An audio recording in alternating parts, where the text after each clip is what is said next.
बेटा, आज पार्क में मनोज जी मिले थे। वो बता रहे थे कि हमारा सीनियर सिटीजन ग्रुप राजस्थान घूमने जा रहा है।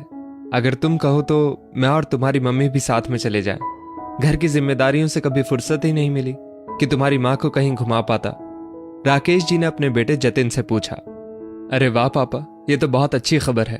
ठीक है, आप मनोज अंकल से सब जानकारी ले लीजिए, जतिन ने कहा। बेटा, मैं सब जानकारी लेकर आया हूँ। 15 दिन का टूर है। मेरे और तुम्हारी माँ के मिलाकर 25,000 रुपए लगेंगे। राकेश जी खुश होकर बोले। क्या 25,000? पापा जी, आपको नहीं लगता कि वो लोग पैसे कुछ ज्यादा मांग रहे हैं? जतिन की पत्नी सारिका ने लगभग चिल्लाते हुए कहा। नहीं बहू, इसमें बस का, रूम का, खाना पीना और वहां भी जो खर्चे होंगे सब मिलाकर है, राकेश जी ने समझाया। नहीं नहीं, ये बहुत ज्यादा है। महीने का आखिरी हफ्ता चल रहा है। अभी हम एक्स्ट्रा पैसे नहीं खर्च कर सकते। आप मना कर दीजिए। भजन कीर्तन की उम्र में घूमने जाएंगे। फिर मम्मी जी को बीपी की समस्या भी है। रास्ते में कुछ हो गया तो आप अकेले क्या करेंगे?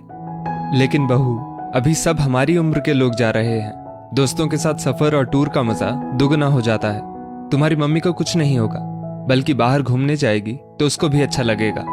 जब से शादी हुई कहीं जा नहीं पाई, इसलिए मैं ये मौका खोना नहीं चाहता। पापा जी, अभी हमारे पास इतने पैसे नहीं हैं। जतिन, तुम पापा जी को समझाते क्यों नहीं हो? सारिका ने जतिन से कहा, जो लैपटॉप पर बिजी था। पापा, सारिका जो कह रही है उसे मान लीजिए, जतिन ने धीरे से कहा। राकेश जी चुपचाप अपने कमरे में चले गए। उन्हें उदास देखकर उनकी पत्नी प्रमिला जी उनके लिए चाय लेकर आ गई। क्या हुआ, क्यों उदास हो? बहू ठीक ही तो कह रही है। अब ये उम्र दोस्तों के साथ घूमने की नहीं है, बल्कि भजन कीर्तन और घर में रहने की है, प्रमिला जी बोली। ये किसने कहा? सब मेरी गलती है। जब भी तुम घूमने के लिए कहती थी तो मैं ही अभी नहीं बाद में कहकर टाल देता था। जतिन की जरूरतें और ख्वाहिशें पूरी करने में अपने लिए हम जीना ही भूल गए, और आज बहू के कहने पर जतिन ने तुरंत मना कर दिया। ये भी नहीं सोचा कि आज पहली बार उसके पापा ने कुछ मांगा है। अगर बच्चों की इच्छा पूरी करना बड़ों का फर्ज है, तो क्या बच्चों का फर्ज नहीं बनता है कि अपने बड़ों की इच्छा पूरी करें? क्या हमें प्यार की जरूरत नहीं है? कहते कहते राकेश जी की आंखें भर आईं। फिर अचानक राकेश जी उठे और अलमारी के ऊपर से एक ब्रीफकेस निकाल कर बैठ गए और कुछ हिसाब किताब करने लगे। राकेश जी एक सरकारी क्लर्क थे। एक ही बेटा था, जतिन। उसकी परवरिश में कभी कोई कमी नहीं की। खुद की और प्रमिला जी की इच्छा को दरकिनार करके उसकी सभी ख्वाहिशों को पूरा किया। जतिन भी पढ़ने में बहुत अच्छा था। आज जतिन एक नामी कंपनी में अच्छी पोस्ट पर है। 7 साल पहले सारिका जतिन की पत्नी बनकर आई। उनका 6 साल का एक बेटा और 3 साल की बेटी है। जब तक राकेश जी की नौकरी थी, सब ठीक चल रहा था।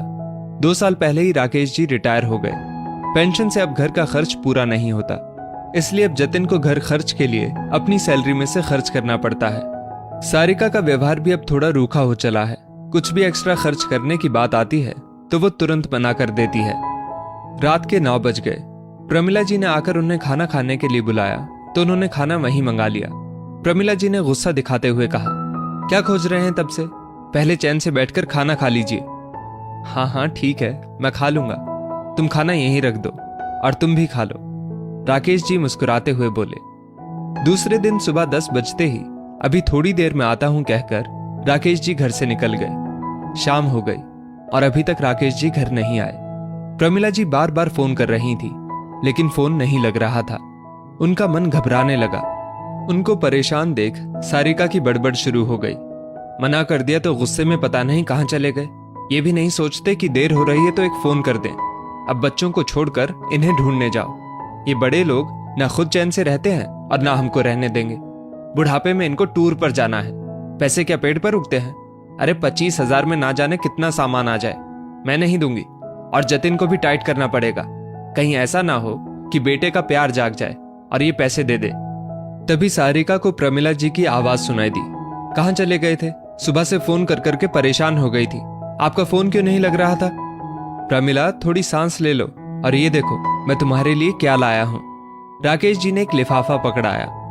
ये तो राजस्थान टूर की टिकट है और सब डॉक्यूमेंट है। आपने इतने सारे पैसे किससे मांगे? मुझे किसी से उधार लिए पैसों से कहीं घूमने नहीं जाना। आप अभी सब कैंसिल करके आइए, प्रमिला जी गुस्से में बोली। पापा जी, आप घूमने के लिए इस हद तक जा सकते हैं? मैंने नहीं सोचा था। आप उधार के पैसे से, छी। जतिन भी ऑफिस से आ चुका था और उसने प्रमिला जी की बात सुन ली थी। ठीक इसलिए बेटा जी, अपनी पत्नी के साथ घूमने जाना कोई गलत बात नहीं है, और अभी मेरे इतने बुरे दिन नहीं आए हैं कि उधार लेना पड़े। ये मेरे पैसे हैं और इन्हें मैं अपनी मर्जी से खर्च करने का अधिकार रखता हूँ। तुमसे या किसी और से पूछने की जरूरत नहीं। लेकिन फिर भी तुमको और बहू को बता देता हूँ कि मैंने अपने रिटायरमेंट के कुछ पैसों की एक एफडी कराई थी, उसी को तोड़कर पैसों का इंतजाम किया।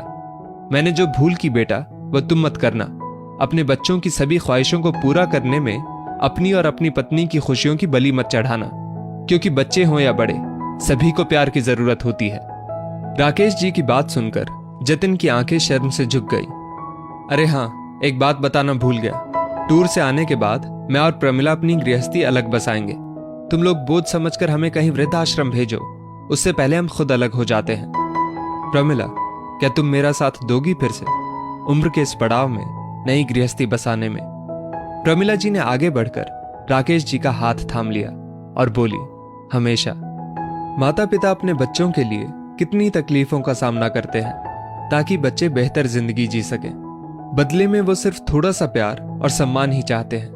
लेकिन क्यों बच्चे बड़े होकर अपने माता पिता को वो प्यार सम्मान नहीं दे पाते जिनके वो हकदार हैं? दोस्तों, इस स्टोरी को लेकर आपकी क्या राय है, नीचे कमेंट करके जरूर बताइएगा। और ऐसी ही और भी बेहतरीन वीडियोस के लिए हमारा पेज जरूर फॉलो करें। धन्यवाद।